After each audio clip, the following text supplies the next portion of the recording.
Il se passe actuellement quelque chose qui met toutes les agences spatiales sur les dents.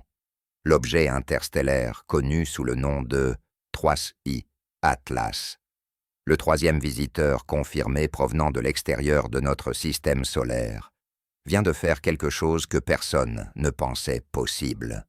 Il a changé de trajectoire, non pas de manière légère ou subtile, mais d'une manière qui enfreint toutes les lois connues de la mécanique céleste. Pour la première fois dans l'histoire, le réseau international d'alerte aux astéroïdes, une coalition mondiale de défense soutenue par les Nations Unies, a commencé à suivre un objet provenant d'un autre système stellaire. Mais pourquoi maintenant? Pourquoi celui-ci? Parce que les nouvelles données suggèrent qu'Atlas n'est pas là où il est censé être. Pas selon le Jet Propulsion Laboratory de la NASA, pas selon les prévisions orbitales, et pas selon les règles fondamentales de la physique. Si cet objet a réellement modifié sa trajectoire alors qu'il se trouvait près du Soleil, alors ce à quoi nous assistons n'est peut-être pas seulement une anomalie astronomique, mais pourrait être intentionnel. Le réseau international d'alerte aux astéroïdes, ou ISWN, a un seul objectif, détecter et se préparer aux menaces qui pourraient mettre en danger la vie sur Terre. Il s'agit d'une coalition des observatoires les plus puissants du monde, de la NASA et de l'ESA, à l'observatoire chinois de Purple Mountain. Jusqu'à présent, il ne surveillait que les astéroïdes proches de la Terre, c'est-à-dire les vestiges nés dans notre propre système solaire. Mais à la fin du mois d'octobre 2025, Aïrowen a fait une annonce surprenante. Pour la première fois, il allait commencer à suivre un objet interstellaire, le troisième de Maté. La raison officielle est d'améliorer la précision astrométrique des corps cométaires. Mais le timing était suspect. Quelques jours auparavant, Atlas avait disparu derrière le Soleil et des astronomes indépendants avaient commencé à signaler de légers écarts par rapport à sa position prévue. Il était censé réapparaître en suivant une trajectoire prévisible. Or, les calculs mathématiques ne fonctionnaient plus. Avi Loeb, astrophysicien à Harvard et auteur de l'échelle de Loeb, avait déjà attribué à Atlas une note de 4 sur 10 en termes de probabilité d'être artificiel. Puis, après ces nouvelles anomalies, l'IWN l'a discrètement élevé au rang de cible prioritaire. Des centaines de télescopes ont été redirigés pour le suivre, comme si la Terre elle-même se préparait à quelque chose que nous n'étions pas censés voir venir. Le premier indice que quelque chose n'allait pas est venu d'un groupe indépendant d'astronomes, connu sous le nom de Earth Exists, un petit collectif de recherche très respecté. Ils ont comparé les données en direct du télescope avec les prévisions du système Horizon du JPL, et ce qu'ils ont découvert a fait la une des journaux du jour au lendemain.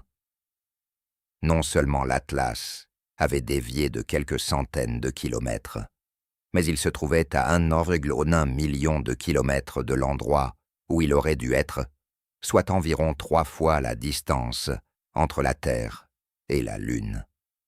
Ce déplacement n'était pas aléatoire.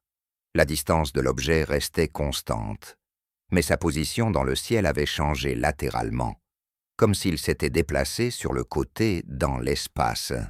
Cela enfreint les lois de la mécanique orbitale.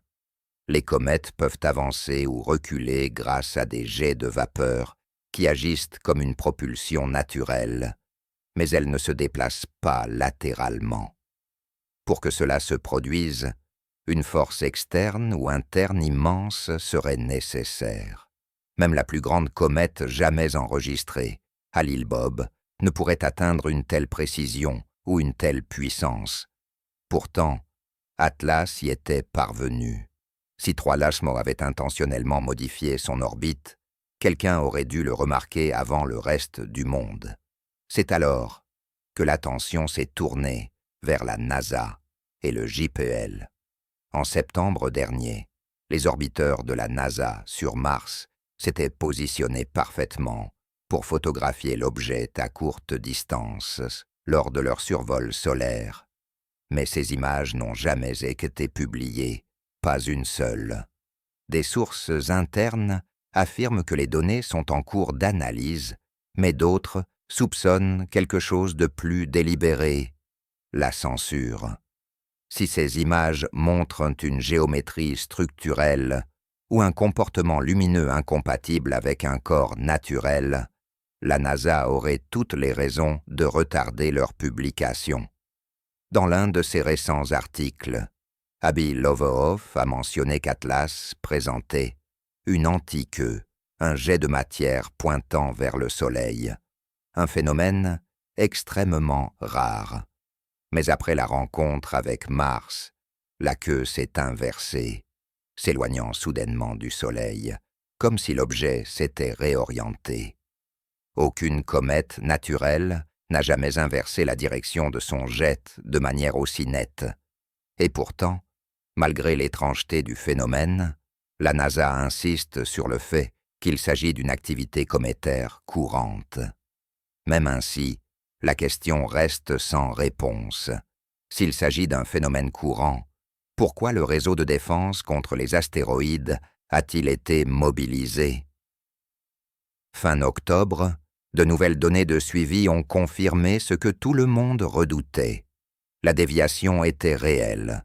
En l'espace de 19 heures, l'écart de position s'est creusé de plus de 4 minutes d'arc, ce qui équivaut à des centaines de milliers de kilomètres.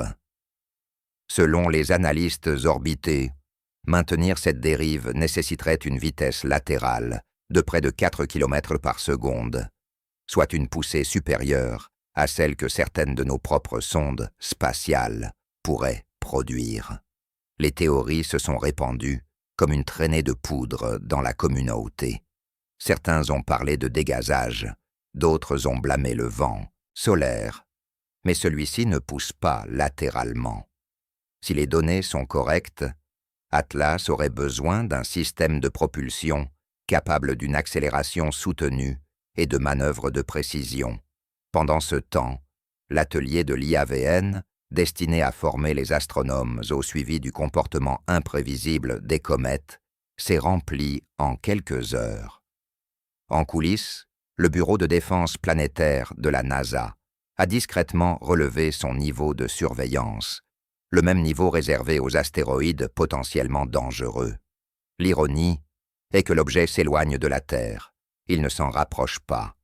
Alors, pourquoi le traiter comme une menace? Certains pensent que la réponse réside dans quelque chose d'encore plus étrange.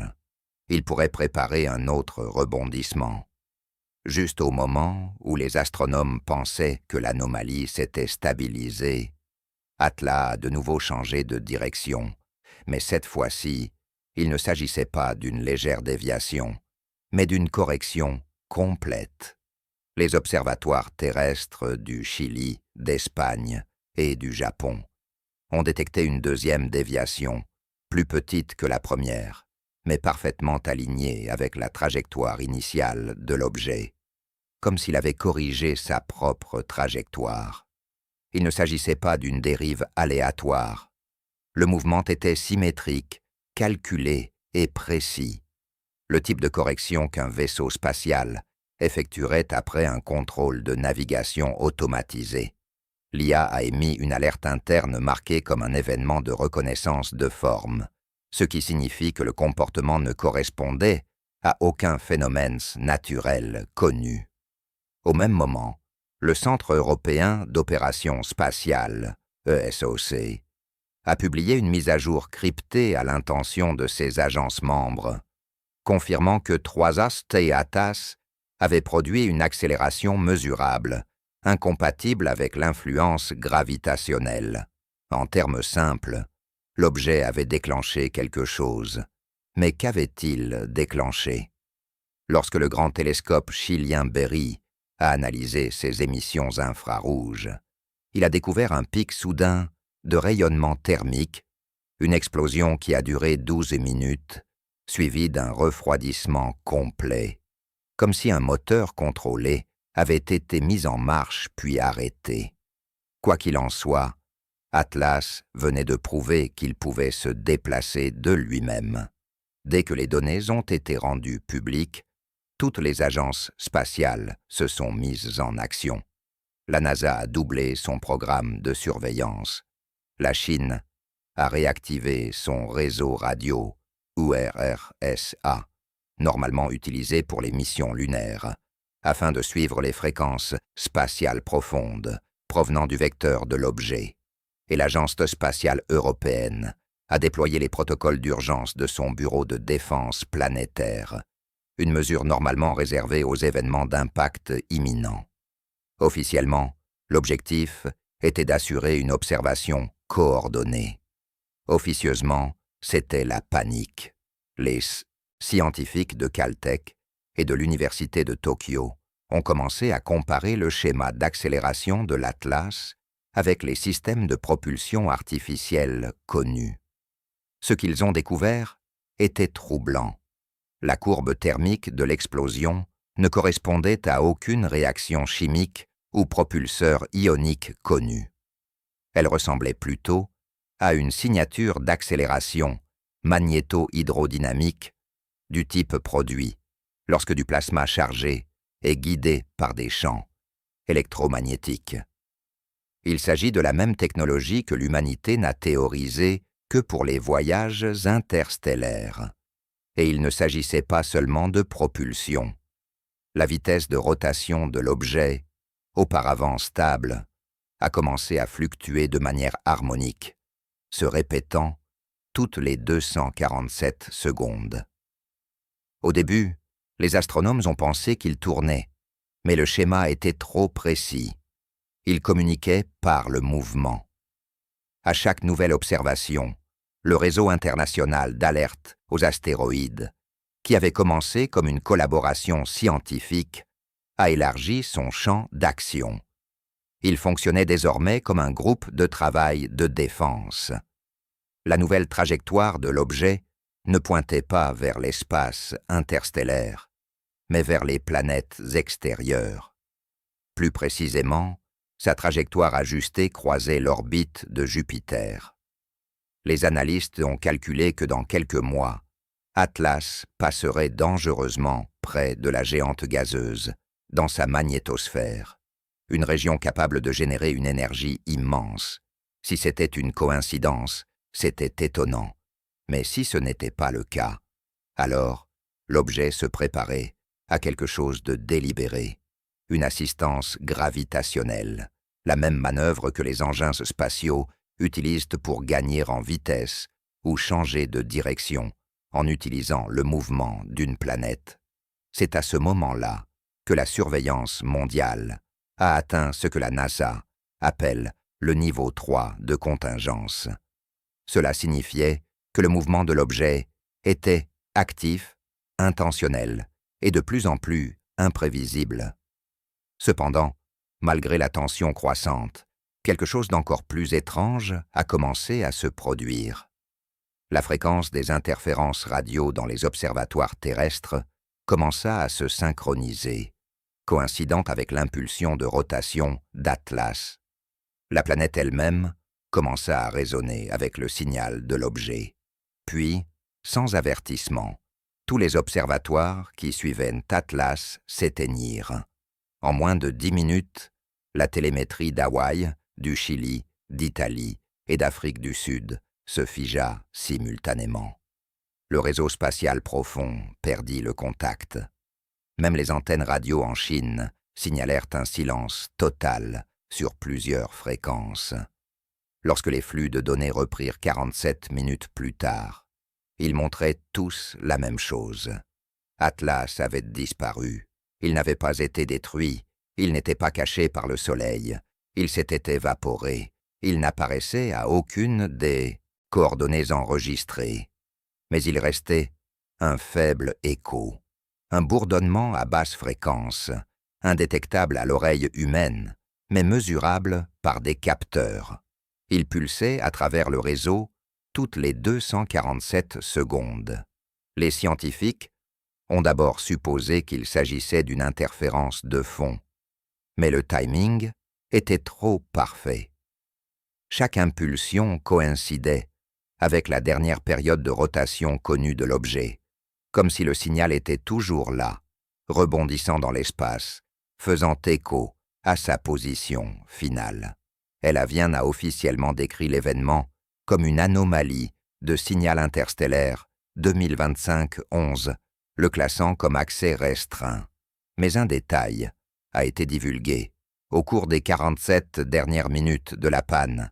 Les télescopes ont brièvement enregistré un faible flash directionnel, parfaitement aligné avec l'orbite de Jupiter.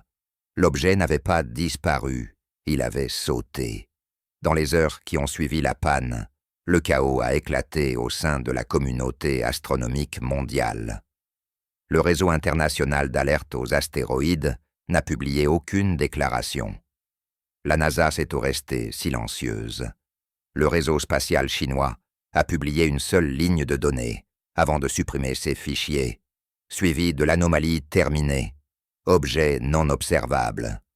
Pendant une semaine entière, le monde n'avait aucune idée de l'endroit où l'Atlas avait disparu.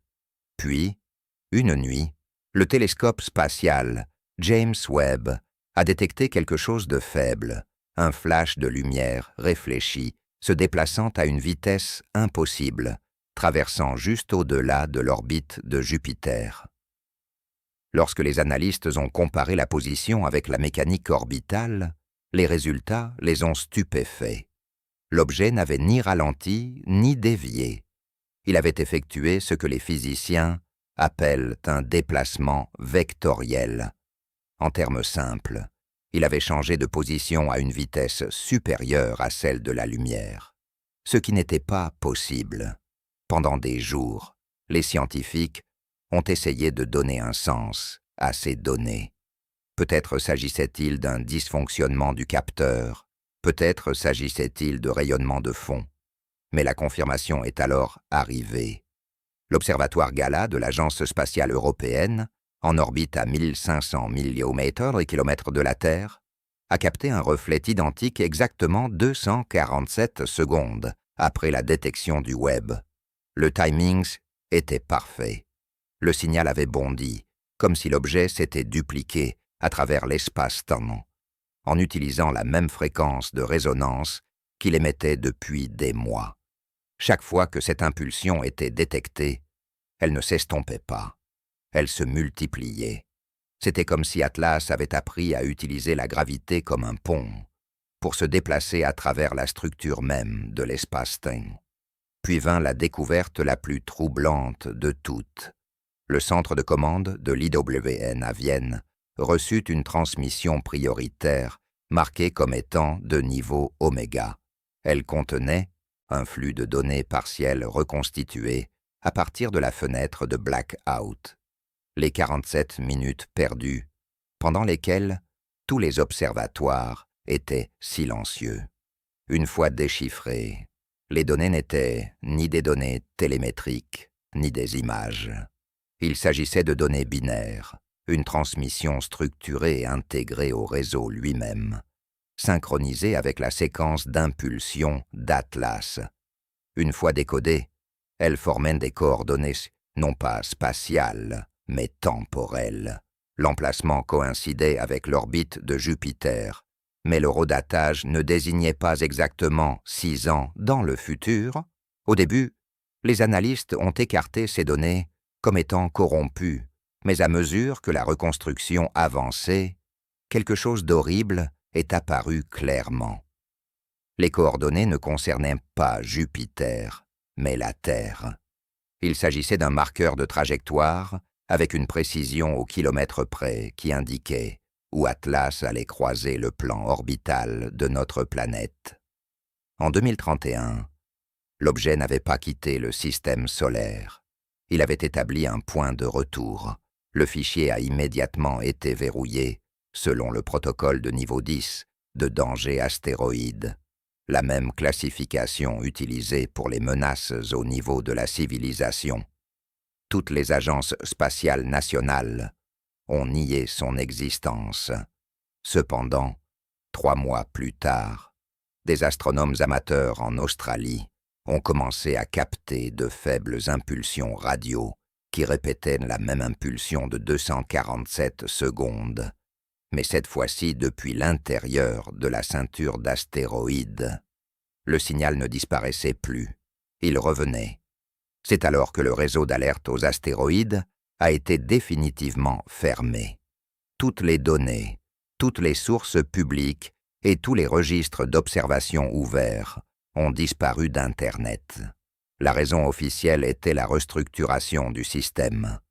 La vérité était inconnue, mais des sources internes affirmaient qu'un réseau privé d'observatoires cryptés avait été créé, fonctionnant en dehors de toute juridiction gouvernementale. Son nom de code, Projet Hélios, sa mission, retrouver ce qu'était devenu Atlas et préparer son retour. Car peut-être que l'objet ne se contentait pas de manœuvrer dans l'espace, peut-être qu'il le cartographiait, étudiait notre gravité, notre orbite, notre résonance. Peut-être ne fuyait-il rien, peut-être attendait-il l'alignement. Aujourd'hui, toutes les 247 secondes, une faible impulsion continue de résonner dans tout le système solaire, si faible qu'elles se font dans le fond cosmique, mais suffisamment forte pour nous rappeler que l'histoire n'est pas terminée. Le monde a peut-être oublié Atlas, mais l'univers, lui, ne l'a pas oublié. Si cette histoire vous a amené à vous demander ce qui bouge réellement là-bas, quelle intelligence pourrait guider quelque chose à travers les étoiles, ne détournez pas le regard.